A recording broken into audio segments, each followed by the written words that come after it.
Tell me why this man wanted to charge me 20,000 pesos. I just remember asking them, do I still have teeth?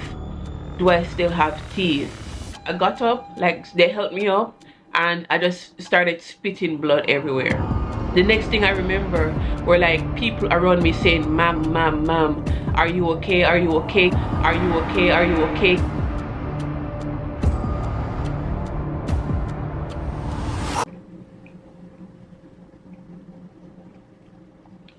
Wow. Oh, thirsty. Hey guys, what's good? Welcome back to my channel. If you're watching for the first time, hi, my name is Stacia. I go by Namaste on Instagram, Stacia_G on TikTok. If you're new here, don't forget to hit the like button and subscribe. If you're an oldie but goodie, as always, thank you so much for your continued support. It's going to be my first sit down video of the year.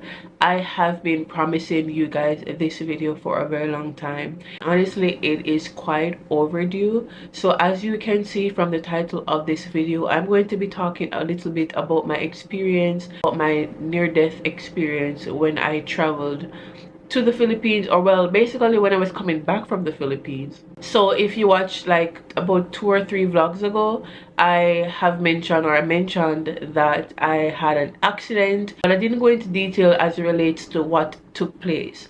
So this is that video. I just also want to give a disclaimer. I may be including pictures and videos in this video, so if you are squeamish or if you don't like seeing blood or injuries of that nature, please watch with caution. And I'm going to try to like put a disclaimer on the bottom of the screen right here whenever I'm about to include a video or a picture that may be graphic in terms of showing blood and all of that.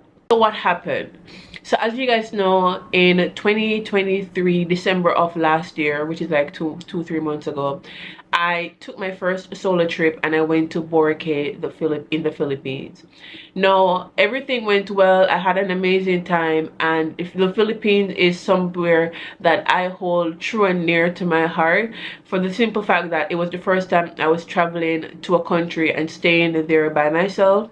And in general, I had a really nice time. Everyone was so kind and friendly. I enjoyed the food, enjoyed the weather. It was a bit humid, if I'm going to be honest, but I did enjoy the weather. By the way, I have hay fever, so if I sound congested, I really am. I'm really struggling to breathe right now, but I'm trying to do my best to get this video to you guys, because like I said, I've been promising this video for you guys. Anyways, back to the story. So the vacation itself went really well. I had a great time, and again, anyone watching this who has never been to the Philippines, it is somewhere that I highly recommend that you try to visit. Boracay specifically, if you love like beach weather, a more laid-back vibes, it is somewhere you want to visit if you're in Asia or you're thinking about traveling to somewhere in Asia. So I had come to the end of my vacation and I was heading back to Japan where I live, and everything went well. I woke up when I said I was going to, and I was having breakfast. I had breakfast. Well, I didn't get to finish breakfast, to be honest, because I had arranged for like a pickup service that would have taken me to the island and from the island to the airport. If you don't know, Boracay is not on a mainland. Like the Philippines has so many islands, and in order to get to the Philippines, I had to travel to Cebu, and from Cebu I went to small port, and then from there I took a boat ferry to Boracay Island.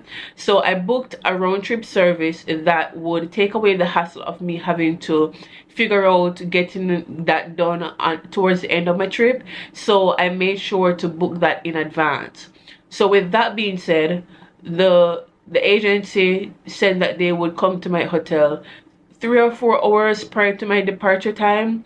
So I got up and I started eating, but unfortunately I didn't finish my breakfast because apparently there was like a shuttle system and that the bus was in the area for my pickup. So I had to go back to my hotel room, collect my luggage, check out and everything. at this point in time, I have to say I was feeling completely fine. There wasn't anything wrong with me. I wasn't feeling any way that would indicate that the series of events that took place after that would happen. So I go to the bus that came to pick me up, and we went to the port to be taken from the boat to the other port, which would take us to the airport. So I was taken to the area where we were going to wait for the boat for the specific agency with which I booked with. And then after I got there, I stayed in the waiting area. Then they called us for, you know, to line up. And then I took my suitcase and I went on the boat. Again, at this point, I'm fine. So we go there, we go on the boat, and then the boat takes us to another point, and then we had to like offload our luggage, and they take another bus which would take us to the airport. So by this time I'm at the airport, and I think I have maybe an hour and a half to go before my flight. The airport is very small, so it was pretty easy to get through like customs. Like it was one of the smallest airport, well, in fact it's the smallest airport I've ever gone through during my travels. So I went through airport, customs, checked in my bag, went through TSA, and I made it to the area, the waiting area. And again, at this point it was maybe like an hour before my flight departs to Manila, and then I would have had like a long layover in Manila before I returned to Tokyo, Japan. So I was in the waiting area waiting, and then I was on a phone call because I was trying to sort out some stuff back home, and I got off the phone call and I didn't drink any tea. And if you know, I'm Jamaican, and as a Jamaican I love tea. So I think I saw a Starbucks or somewhere that sells hot beverage that was in the waiting area, and I decided to get up and grab myself a cup of tea before I boarded the flight, So this is where things kind of took a turn for the worst. So I remember getting up and I joined the line. I was in the line for maybe a minute or two, and then suddenly I felt faint, right? And this is something that I felt in my life, so it wasn't necessarily like an unusual feeling, but it has never come on the way it did. And I remember standing in the line. I think I made a mental note of how many people were in front of me, and the longer I stood, the more faint I felt. And at that point I was having that internal struggle within myself. I was like, do I sit down or do I just tough it out and wait until it's my turn to get the tea and sit down? There were maybe like 4 people in front of me before I would get through to the cashier. And I remember like just looking around at the seat. There was a seat that was less than a feet away from me, and I said, I'm going to sit down. And that's the last thing I remember. I completely blacked out, fainted in the airport. The next thing I remember were like people around me saying, ma'am, are you okay? Are you okay? Can you hear me? And I couldn't speak. I couldn't speak for a minute. I just remember nodding my head, and they kept saying, can you hear me? Can you hear me? And I kept saying, and I had to do this at one point just to like let them know that I can hear you. And then I just felt that my mouth was filled with liquid, and that was blood. And then at that point I used my tongue to like rub against, and I couldn't feel my teeth, my lower teeth. I couldn't feel any teeth at all except for the ones in the back of my mouth. And in my head I'm panicking. I'm like, oh my god, I passed out. Oh my god, I can't feel my teeth. And not only that, when I closed my mouth, like the teeth, the upper teeth area, I felt it in the back. Obvious to me at that point that I had fallen so hard that the teeth, the top layer of my teeth, the top row, like was pushed back. So I got up, like they helped me up, and I just started spitting blood everywhere. After that, they helped me get into a wheelchair, and then I was taken to a medical area where they kind of did a pre-examination of me. And I have to say, nothing has convinced me that I should return to the Philippines. That moment actually did, like, this experience in general made me appreciative of the Philippine people there. They were like super efficient when it comes down to everything. So I was in the area, medical area. They asked me for my passport and they withdrew my check back because obviously I'm not going on that flight. I'm not going to make it on that flight, and so they needed to get my luggage. So they took my passport information, and they also kind of did like a preliminary test question, asking me a few questions to kind of see if I have like any pre-existing condition. Of course I don't. I'm not diabetic, not that I know of. I'm not hypertensive, nor do I have any like existing medical condition that I'm aware of at the very least. So they kind of went through that list to check to see if what happened was like a result of me having any pre-existing condition. And they also asked me about like what kind of activities I was engaged in, if I was drinking, which I was. Like the day before, I had been drinking my apple spritz. I was like, my Aperol spritz, I had like 3 glasses, and I don't drink a lot, not like one time at least. Based on the injuries that I had, they were not able to facilitate me in that area.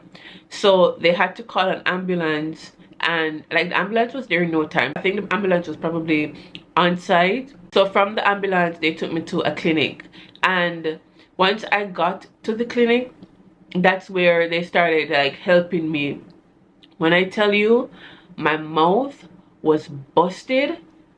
It was really busted, really busted. So when I went to that first clinic, I noticed I said first because we're gonna get into it. So I went to the first clinic, and I had lacerations on my bottom lip, right? So I had one laceration here, which was minor compared to the rest of the other lacerations that I had, and then I had one over here, and I had a one over here. The one that was here, that was like the biggest laceration that I had. So they ended up there like having to put anesthesia in my mouth, my lip at least, and then they had to give me stitches. So at that clinic, I got maybe like 12 stitches in my lower lip alone. Well, actually, I got like eight stitches thereabout. 2 for this one here, and I think 4 in this one here, and then another 2 over here, 2 or 3 over here. So I got about 8, anywhere between 8 to 10 stitches on my lower lip alone. After they had done that, I just remember asking them, do I still have teeth? Do I still have teeth? And they were like, yes, you have teeth. You're not feeling your teeth because you fell so hard that the gum here, or like whatever it's here, like went through my teeth. So they had to like push that out. And then once they did that, they realized that my lower lip is disconnected from my gum. So it was like torn open. I probably leave pictures on the screen for you guys to see, but it was like torn open wide, and they're like, this is so big and so deep, we can't do that here for you. You're gonna have to go to a specialist, and you're gonna have to get some more stitches. Thankfully, at this point, I had reached out to my mom, who wasn't asleep at that time, thank you God. And Trishana, my friend, she was on vacation, and like she was like with me at that time. We weren't talking on the phone, but she was in contact with me. So at that point, they're like, yeah, we can't do that for you here. And I was in so much pain, guys. My head wasn't hurting, but like my mouth area, I was in excruciating pain. When I tell you, excruciating pain. So I was like, hey, I am in pain. I need medicine. I need painkillers. They were like, no problem. So they wrote me a prescription with some antibiotic as well as some painkiller to like relieve the pain, because then literally like my lower lip, my lower mouth down here, it was in excruciating pain. And also like the fracture, because I had a huge fracture here, like on my gum. Again, I'll include pictures. So once they had given me the stitches and all of that, I had to be transferred to a new facility where a specialist would like go in and do the stitches and all of that. And I gotta pause right here to shout out Cebu Pacific, because when I tell you that Airline went above and beyond for me, they went above and beyond for me. So what happened is I would miss my flight, right? So they had to coordinate to see like how they could get me back to Japan. I barely did anything. I'm being so honest, I barely did anything. So one, they contacted the clinic that I was with and checked to see like how severe my injury was. Then they spoke with me and they gave me the options that I had available. They were saying that I could stay in the area that I was in and wait for the next flight, which would have been the next day, or I could be transferred to, when I'm transferred to the new facility, they could coordinate with the other airline to put me on the next flight, which would take me to Manila, and then from Manila to Tokyo, Japan. So I would have gotten back the time that I should have, but it's just that my layover in Manila would be a lot shorter because I have to get my mouth fixed. So they're coordinating all of this and they're keeping in contact, and they're letting me know that I'm going to need to get a medical exemption, because in order to fly I have to show that I have written permission from a medical professional stating that I am fit to fly. So at that point, I am given my medicine, I'm given my stitches, and then I'm taken to this medical facility by ambulance. I think the ride from where I was to where I was going was about an hour, but it was a fairly long journey. So I arrived, and at that point I'm a little hungry because again I didn't get to finish my breakfast, and my flight was supposed to leave at 10:45 or 11:45, something like that. And at that point it was like 1-2 in the afternoon. My flight would be at 8 in the night, so all of that was happening, right? So I get to the second facility, and this is where things get a little shady, a little shady. So I go to the facility, and the nurse who was with me explained everything that had happened. And then I went in for a preliminary like checkup to kind of see like how severe the damage was.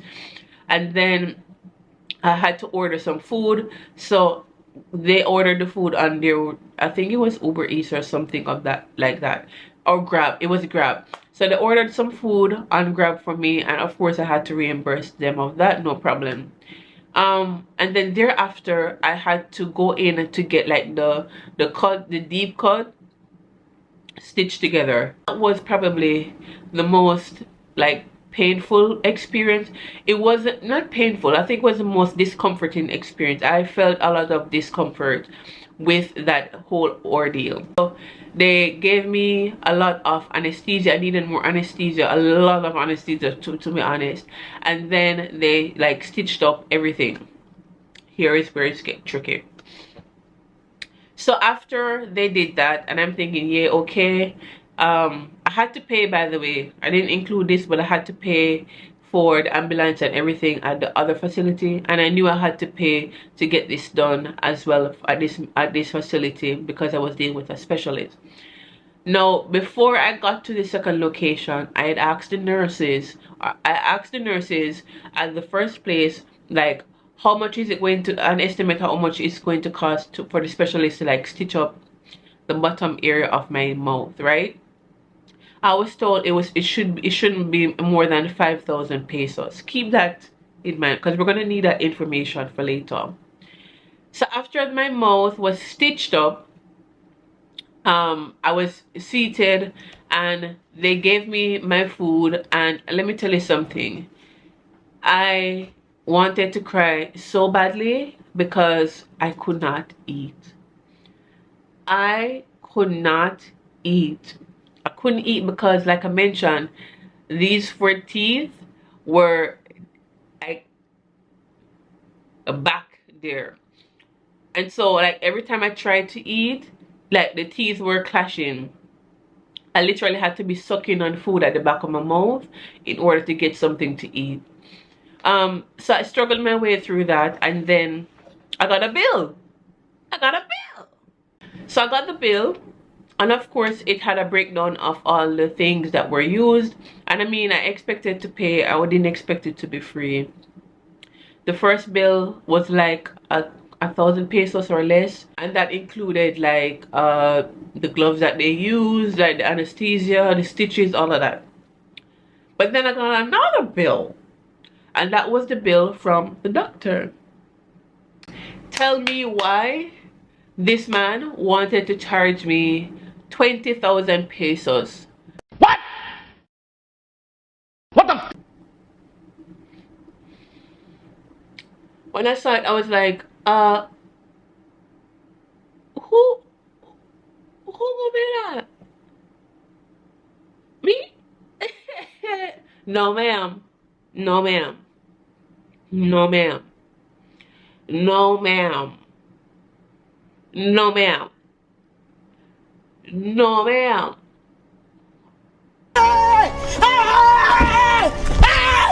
Why are you running? Why are you running? 20,000 pesos is like 500 US. No, ma'am. No, ma'am. No, ma'am. No.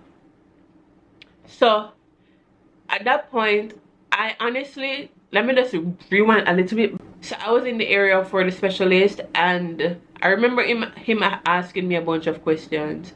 And hindsight, I remember thinking it was just harmless conversation. He was asking me what I do for a living, how long I've been in Japan, and all of that.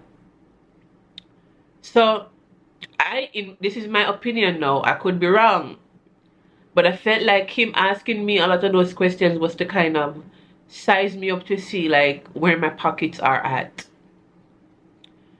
So the bill came to 20,000 yen, and I looked at the nurse and I said, I cannot pay this. And even if I could, I really wouldn't, because I feel like you're trying to take advantage of me. I'm sorry. That is my opinion. That's what I felt. So the nurse went out the room, and I had the money to pay. I decided I'm not going to pay. I'm not going to pay. So once the nurse left out the room, I took out a large chunk of the money I had in my pocket, in my purse, and I tucked it into my pocket because I'm not paying that much. Pick somebody else. Pick somebody else. Not on my watch. Not on my watch. So she came back and she was like, how much can you pay? So I'm like, in my head I'm like, so is this a bargaining place? Is this somewhere where you have to bargain for your medical expenses? Is that what we're doing? So I said to her, I was told that it wouldn't be more than 5,000 pesos. I have 5,000 pesos, and that has to pay for not only like the first bill, which was 1,000 pesos something, and the doctor. I was told that's all I had to pay. She left and she came back, and the doctor was like, okay, I'll take it. It sounds to me that I could have negotiated lower as well, because this seems like it's not a fixed price thing. It's more like you look like you can pay this, so pay this kind of thing. And again, I'm open to someone clarifying if you are familiarized with the Filipino system. Comment in the comment section below to let me know, like, what is the average cost for dental work in the Philippines, because it could very well be that is the price and he's doing me a favor, or it could just be a scam. It felt like a scam to me. It was giving scam. It could have been a scheme that Todd set up for him to come to you with the booze. It was giving scam. I think I ended up giving them the money I had in my purse because I wasn't going to pay a red cent more. And I think I've given him less than the 5,000, to be honest, because you don't try and play me. You know what I'm saying? After that, I had to leave anyway because like the airline had sent for someone for me to take me to the airport. At that point, I had no money in my purse, and they were like, oh, it's gonna cost you 150 pesos to go to the airport. I'm like, ma'am, I ain't got it. I just spent much money on Mr. Man over there. I ain't got it. So they ended up paying for me, and then I was taken to the airport. And then once I got to the airport, I went to check in and everything. Again, bear in mind, like, down this side of my mouth was fixed, up this side of my mouth wasn't fixed. So I still had like the disposition, the fractured teeth, and I had to like be a thug about it. So I went through the airport and I had to give them a medical certificate. So by the time I'd gotten to like time for me to check in, and I got to the check-in area, the check-in desk, they apparently changed my seats because I had chosen like the emergency exit. But they said because I have a medical, you know, situation going on, they upgraded my seat to one of the seats in the front, which has more leg room, and I had the row to myself. So I went on that flight and I went to Manila. From Manila, I returned to Japan. Now, when I returned to Japan, things got a little tricky. So I traveled towards the end of the year. Now, if you know anything about Japan, if you've lived here before, and I mean like live in Japan, not a military base or anything, then you know that Japanese are very big on New Year's. And if you live here, you know that hospitals aren't open 24/7. Clinics aren't open 24/7. They have opening and closing hours. New Year's means that a lot of clinics and hospitals are closed for days. They're closed for days in Japan. So it's not like Jamaica where rain or shine, Monday, Tuesday, Wednesday, Thursday, Friday, Saturday, Sunday, open. It's not. It doesn't work like that here. It doesn't matter if it's New Year's or a holiday or whatever in Jamaica. Medical places are open unless it's a private practice. Over here, things work a little bit different. So, thankfully, and Sally, if you're watching this, thank you so much because you saved my life in a lot of ways you didn't know. When I got back here, I had a girl meetup, catch up thing with two of my other friends, Sally and Shawa. And obviously I wasn't going to be fit to do that because I was going to be cooking alongside them. I couldn't do that. Anyways, so I let the girls know like, hey, this happened to me. Unfortunately, we're going to have to cancel or reschedule. And they were pretty understanding, of course. And then my friend Sally, she knows of someone who is a medical practitioner, dentist, and she was able to put me in contact with him based on what he had said, that I needed to go to someone immediately or as quickly as possible because my teeth is severely fractured. So he was kind enough to put me in contact with like with a few like places that would be open during the New Year's period. So I contacted a few of the places and I found like this resort, this I guess, I don't know what to call it. It was just this number that I called and they were able to find medical facilities that are open based on my location. So I had to give them like my home station, and then from there they would find somewhere that was open. So I told them that, I gave them the information that they needed, and then I called back within an hour and they were able to give me the address of a dental facility that would be able to help me. So I got the information I needed about the place, the address and everything, and then I went to the dentist to get the teeth sorted out. That whole situation was pretty much like pretty straightforward. I gave them my Japanese health insurance. Thank God I had that. And then signed up a few forms to kind of give them an idea as to relates to what took place. And then I waited for maybe 30 minutes, and then I was in the room with the dentist. During the time I was with the dentist, thank God he speaks English. It wasn't like 100% perfect, but we were able to communicate. They did an x-ray, and then of course I was like drugged up again, and then he was able to like reposition my teeth, and like he put some braces on my teeth so that it would stay in place. And of course I was given some more antibiotic and painkillers, which I had to triple my dosage because like Japanese medicine is extremely weak, so I had to like double up the dose that they gave me. Let me tell you something, like the day I think I went 2 days in Japan before I'd gotten through to the dentist, and those were very hard 2 days because I really struggled to eat. I was in so much discomfort. It was not fun. And even after like my teeth were readjusted, it was still hard to eat because my bottom teeth, the teeth were still clashing a bit. Now it's a lot better.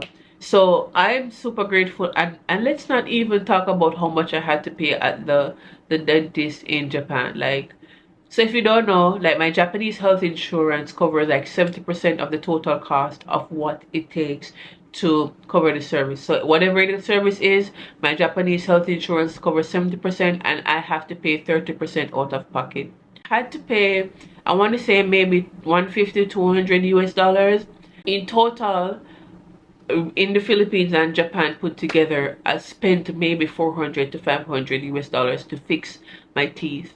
Even though it's been like 2-3 months since it's happened, I'm still recovering. I still haven't fully recovered, and I don't know if I'll ever fully recover because I still have some sensitivity, especially when I touch here. So I think I need to go back to the dentist. I've gone to the dentist to remove, like have them polish off my teeth so that it doesn't look crazy anymore, but I still think I have to go back to get a consultation at the very least to see if it's something that is fixable or treatable. But that is what happened, guys. I had like the worst experience ever. That was definitely like the worst possible way to end the trip. I am, however, like eternally grateful to the staff at Cebu Pacific for their constant support and nurturing. They helped me from start to finish. They were super kind, super accommodating, and I did not pay any extra for anything as it relates to changing on my flight or anything, changing on my seat. I didn't pay anything. So big up to them, because a lot of airlines would have charged you for more, and a lot of airlines wouldn't have gone the extra mile in the way that they did for me. But yeah, that happened. I didn't talk about it too much. I didn't post on any of my social media about it. Like I probably post on like my close friends. So if you're in my close friends, you would have seen that, but only like close family and friends were privy to this. I wanted to sit down and talk to you guys and share my experience. It also made me realize the importance of having like travel insurance, especially when you're traveling alone. It's important, like guys, if you're traveling, highly suggest like taking extra cash and having travel insurance if you can afford to do so. But yeah, that's everything that happened, and how I almost like, it was a scary experience because I could have died, and I was alone. The good thing is I was in a country where English was spoken, so communication was easy for me. Outside of the shady doctor who I felt was trying to like take advantage of me, it was honestly, because of the doctor, we have to deduct some marks. It was a 9 out of 10 experience. Like if you had to rate a traumatic situation like that anyways. So that was what happened. That is the accident that happened, and again, it was traumatic, but at the same time I am grateful because it still could have gone even worse. it put me out a nice little money, because that was going to be like my plane fare for my trip coming up later on this month, in the month of March. So it put me out a bit, but either way, I am alive, I am kicking, and I'm actually filming this on my 30th birthday. So I am well. I'm not 100%, like I said. Like, I still have, like, I can still feel the lump here from the stitches that I got. And like, here is like really like, I think I have some nerve issues. I also feel the lump of my stitches in my lip, my bottom lip. And like I said, I have some sensitivity on my teeth area when I press on it, and I still fully can't eat hard food because the teeth is still healing. Anyways, thank you so much for watching. If you've made it to this part of the video, don't forget to like, comment, share, and subscribe. I'll see you guys in the next video. Love you for watching.